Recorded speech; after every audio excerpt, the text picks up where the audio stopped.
আসসালামু আলাইকুম, মহসিনা শাওন আপনাদের সবাইকে আমন্ত্রণ জানাচ্ছি এনটিভি দুপুরের খবরে। ক্রাউন সিমেন্ট শিরোনাম দেখছিলেন, এবার পুরো খবর। বহির্বিভাগ সেবা ছাড়া ঢাকা মেডিকেল কলেজ হাসপাতালের সব ধরনের সেবা কার্যক্রম চলমান রয়েছে বলে জানিয়েছেন প্রতিষ্ঠানটির পরিচালক ব্রিগেডিয়ার জেনারেল আসাদুজ্জামান। সকালে হাসপাতালের বিভিন্ন ওয়ার্ডের সেবা কার্যক্রম পরিদর্শন শেষে তিনি সাংবাদিকদের একথা বলেন। আসাদুজ্জামান বলেন, ডাক্তার ও হাসপাতালের নিরাপত্তায় সরকার যথেষ্ট ব্যবস্থা গ্রহণ করেছে। ডাক্তারদের ওপর হামলাকারীদের চিহ্নিত করে গ্রেফতারের চেষ্টা চালিয়ে যাচ্ছে। ইতিমধ্যে একজন আসামিকে গ্রেফতার করা হয়েছে উল্লেখ করে হাসপাতালটির পরিচালক বলেন, এখন আর ডাক্তারদের আন্দোলন চালিয়ে যাওয়ার কোনো যৌক্তিকতা নেই। খুব শিগগিরই ডাক্তাররা তাদের কর্মসূচি প্রত্যাহার করে নেবেন বলে আশা প্রকাশ করেন তিনি।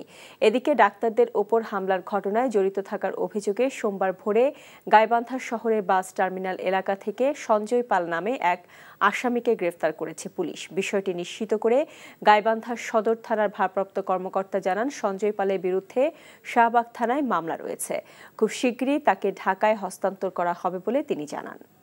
আমাদের ভর্তি আছে রোগী, সেসব ওয়ার্ডে কিন্তু যথেষ্ট পরিমাণ ডাক্তার আপনারা গেলে দেখতে পাবেন। আমরা এখন যে 2টা ওয়ার্ড দেখে আসলাম, 5-6 জন করে ডাক্তার কিন্তু ওখানে আছে। তারপরে আইসিইউ, এইচডিইউ, সিসিইউ এইসব রোগীদের চিকিৎসা কিন্তু কোনো অংশে ব্যাহত হচ্ছে না। আমরা আশা করছি আজকের মধ্যেই হয়তোবা ওনারা এই যে তাদের যে পূর্ণ কর্মবিরতি এটা উইথড্র করবেন। আমরা তাদের কাছে আহ্বান জানিয়েছি, ওনারা বিবেচনা করছেন। কুইক রেন্টালে দায়মুক্তি কেন অবৈধ নয় জানতে চেয়ে রুল জারি করেছেন হাইকোর্ট। একই সঙ্গে পছন্দের ব্যক্তিকে কুইক রেন্টালের কাজ দেয়া নিয়েও প্রশ্ন তুলেছে উচ্চ আদালত। বিচারপতি ফারা মাহবুব ও বিচারপতি শশাঙ্ক শেখর সরকারের সমন্বয়ে গঠিত হাইকোর্টের দ্বৈত বেঞ্চ এ রুল জারি করেন। সুপ্রিম কোর্টের 2 আইনজীবী হাইকোর্টে এ রিটটি দায়ের করেন। বিদ্যুৎ ও জ্বালানি দ্রুত সরবরাহ বৃদ্ধি বিশেষ বিধান আইন 2010-এর 9 ধারায় বলা হয়েছে, এই আইনের অধীন কোনো কাজ বা নির্দেশের বৈধতা সম্পর্কে কোনো আদালতে প্রশ্ন উত্থাপন করা যাবে না। এই আইনকে সংবিধানের লঙ্ঘন বলে মনে করেন রিটকারী অ্যাডভোকেট শাহদ্দিন মালিক। তিনি বলেন, লুটপাট এবং আওয়ামী লীগ সরকারের দোসরদের সুবিধা দিতেই কুইক রেন্টালকে দায়মুক্তি দেওয়া হয়। একই সঙ্গে কুইক রেন্টালের চুক্তি করতে বিদ্যুৎ ও জ্বালানি মন্ত্রীকে একচ্ছত্র ক্ষমতা দেয়া কোনো সভ্য দেশে থাকতে পারে না। রিটে বিবাদী করা হয়েছে আইন মন্ত্রণালয়ের সচিব, অর্থ বিভাগের সচিব, বিদ্যুৎ, জ্বালানি ও খনিজ সম্পদ সচিব, পেট্রো বাংলার চেয়ারম্যান এবং বিদ্যুৎ উন্নয়ন বোর্ডের চেয়ারম্যানকে। প্রধান উপদেষ্টা ডক্টর মোহাম্মদ ইউনূসের সঙ্গে সাক্ষাৎ করছেন মার্কিন দূতাবাসের চার্জ দ্য অ্যাফেয়ার্স হেলেন লাফেল। সকালে প্রধান উপদেষ্টার কার্যালয়ে যমুনায় দেখা করতে যান মার্কিন চার্জ দ্য অ্যাফেয়ার্স। এ সময় তারা পারস্পরিক স্বার্থ সংশ্লিষ্ট বিষয় নিয়ে আলোচনা করেছেন। সভায় সিডিএ লাফেব সাম্প্রতিক বন্যায় ক্ষতিগ্রস্তদের প্রতি সমবেদনা প্রকাশ করেন। প্রধান উপদেষ্টার কার্যালয়ে এসডিজি বিষয়ক মুখ্য সমন্বয়ক লামিয়া মোর্শেদ সহ সংশ্লিষ্ট কর্মকর্তারা এ সময় উপস্থিত ছিলেন। গত 14 আগস্ট হেলেন লাফেব পররাষ্ট্র উপদেষ্টা তৌহিদ হোসেন এবং 25 আগস্ট অর্থ উপদেষ্টা ডক্টর সালেউদ্দিন আহমেদের সঙ্গে সাক্ষাৎ করেন। বন্যার খবর জানতে এখন যাচ্ছি চাঁদপুরে, সেখানে আছেন আমাদের সহকর্মী শরীফুল ইসলাম।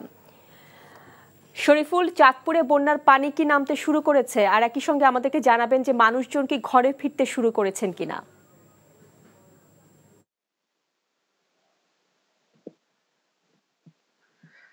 শাওন, বন্যার পানি কমতে শুরু করলো, মানুষের যে দুর্ভোগ সেটা আসলে এখনো কমতে শুরু করেনি। উঁচু যেই এলাকাগুলো রয়েছে সেখান থেকে পানি একেবারে ধীরে ধীরে কমতে শুরু করেছে। আর এখনো যেই প্রত্যন্ত যে দুর্গম এরিয়া গ্রামগুলো রয়েছে সেখানে এখনো হাঁটু পরিমাণ পানি রয়েছে।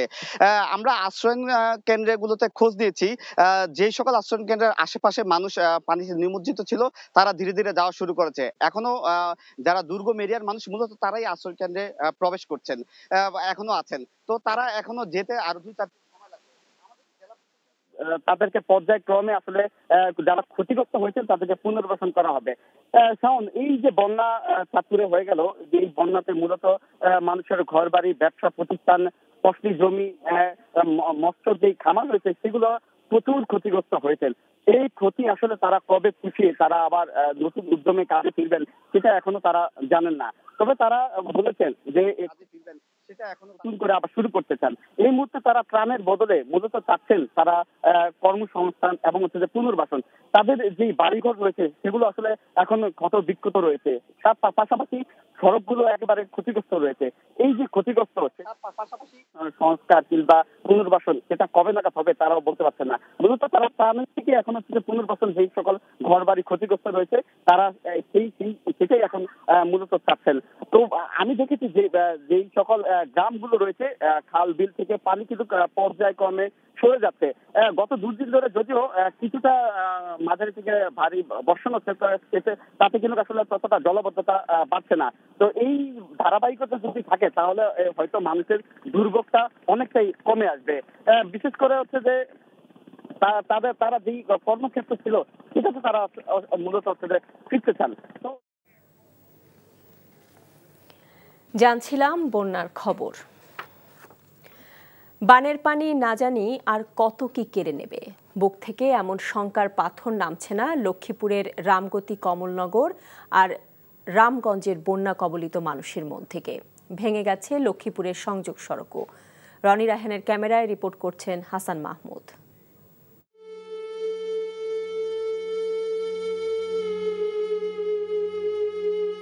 ডাকাতের মতো হু হু করে ঢুকে পড়ার ঢল অসহায় আফিয়ার কেড়েছে সম্বল। স্বামীহারা এই নারীর ভিটে মাটি নেই, নিজের ঘর নেই, ভাই বোন পরিজন কেউই নেই, যেন শূন্য দুনিয়া। অসহায়ের সব সংজ্ঞা তাই থমকে যায় আফিয়ার চোখ ভরা হতাশায়। মায়ের জায়গা থাকি এখন বাড়ি বাড়ি পানি উঠে গেছে ঘরে দুয়ারে, এখন থাকানোর জায়গা নাই, এখন স্কুল ঘরে গেছি পানি হিয়ানো কিছু দেয়া গেল। মানুষের কাজ করে দুয়ারে দুয়ারে ঘুরে খেয়ে না খেয়ে থাকা আফিয়ার ভাগ্যে বানের পানি ডেকে এনেছে নিদারুণ কষ্ট আর কষ্ট।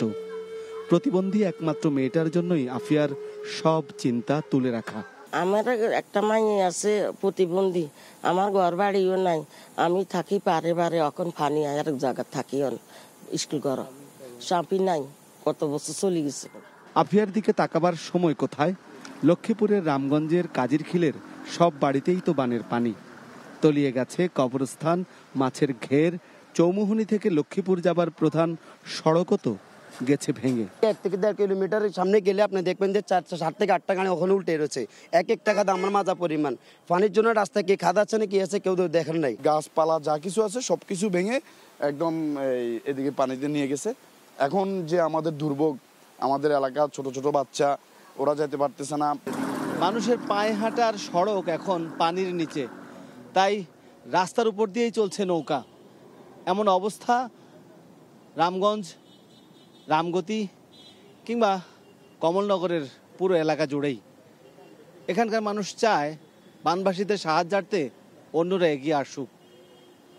Hasan Mahmud, NTV news, Ramganj, Lakshmipur.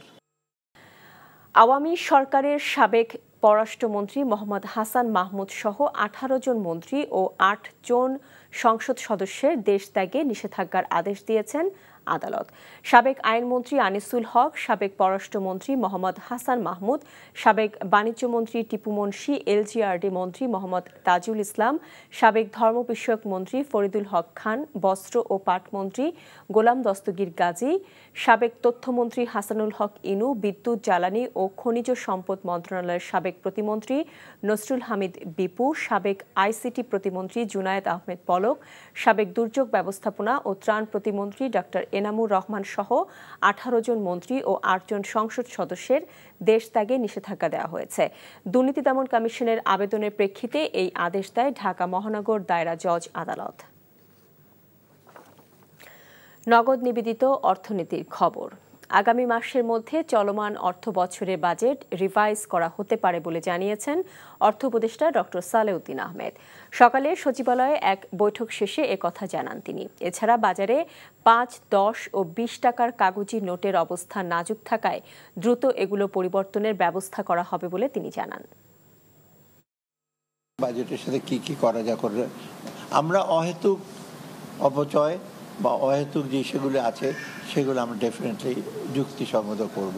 আর প্রজেক্টে ডক্টর ওয়াহিদুল মাহমুদ দেখবে যে যেগুলো অলমোস্ট কমপ্লিট সেগুলোতে ইস্যু করবে, আর কতগুলো আছে পাইপলাইনে, কারণ ওটার সাথে আবার ইআরডির আমার সম্পর্ক আছে, টাকা পয়সা আনা, তারা যদি বলে আমরা কন্টিনিউ করবো না, তো ডোনারদের বলবো না করবো না। তারপরে স্যার আপনারা এই মাসের মধ্যে কি আপনারা এই এক্সারসাইজটা করবেন? আমি এটা বেশি মেজর কাজ হলো প্ল্যানিং মিনিস্ট্রি প্রজেক্টগুলো, আর ছোটোখাটো জিনিস তো বাজেট আমরা রিভিউ করব। এই ছিল দুপুরের খবরে। এই খবরের ভিডিও সহ আপডেট জানতে ভিজিট করুন এনটিভি অনলাইন www.ntvbd.com।